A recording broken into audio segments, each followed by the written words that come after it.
The Great Wall of 25. Bridging the generational gap. Katsumi watched Hana navigate the kitchen with a phone in one hand and a toddler on her hip. There was a time when Hana, as a little girl, would ask, "Why?" 100 times a day. But ever since Hana crossed the threshold of 25, the questions had stopped. Now, Hana didn't ask how to do things. She told Katsumi how they were done. "The algorithm says Zen needs probiotics, Mom. Not that heavy soup," Hana said, barely looking up. To Hana, her mother's decades of experience were anecdotal, while the internet was data. This was the Great Wall of 25, the age where children believe they have finally downloaded enough of the world to stop needing the source code. Later that evening, Katsumi sat on the porch with Haruki. She stopped listening.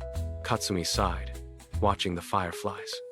Haruki smiled, his eyes crinkling. "She didn't stop listening, Katsumi. She just started trying to hear herself." At 25, they think their independence is a suit of armor. They don't realize yet that armor is very heavy to wear alone. The tension grew when Hana decided to move her family into a modern, optimized apartment downtown. "We need our own space to implement our parenting philosophy," Hana explained while packing. Katsumi felt the sting of being sidelined. She realized that after 60, the hardest lesson isn't how to give advice, but how to survive the silence when it isn't wanted. In the quiet weeks that followed, Katsumi realized a truth no search engine could provide.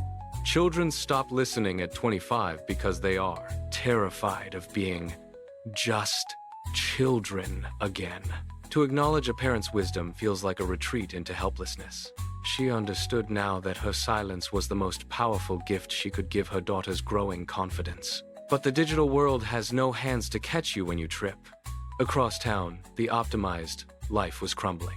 Zen had a fever that the forums couldn't break, and Hana's spreadsheets couldn't calculate the exhaustion of a 3-day vigil. When Katsumi visited, she found Hana staring at a dead phone battery, her eyes filled with a familiar, childhood panic. Katsumi didn't say, "I told you so." She didn't, quote, an old remedy, or criticize the messy apartment. She simply sat on the floor next to her daughter and put an arm around her. "Life lessons can't be Googled, Hana," she whispered. "Because the internet knows the what, but it doesn't know the who. It doesn't know you, but I do." Katsumi took Zen into her arms, his small weight a familiar anchor. As she rocked him, the gap between the generations seemed to dissolve. Wisdom after 60 isn't about being right.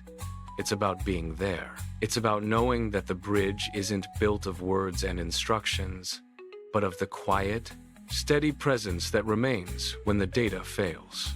Hana eventually learned to ask questions again. They weren't the same questions she asked at 5, but they were better. "How do you stay so calm when things go wrong?" she asked Haruki one Sunday. Haruki chuckled. "Because I've seen the end of the movie many times, Hana. It usually turns out okay if you keep your heart open." Now, when they gather at the ancestral house, the air is full of life. Katsumi realized that the reason children stop listening after 25 is so they can learn to speak, and the reason parents keep waiting is so they can finally hear them. Wisdom is the realization that the best way to bridge the gap is simply to keep the tea warm and the door unlocked.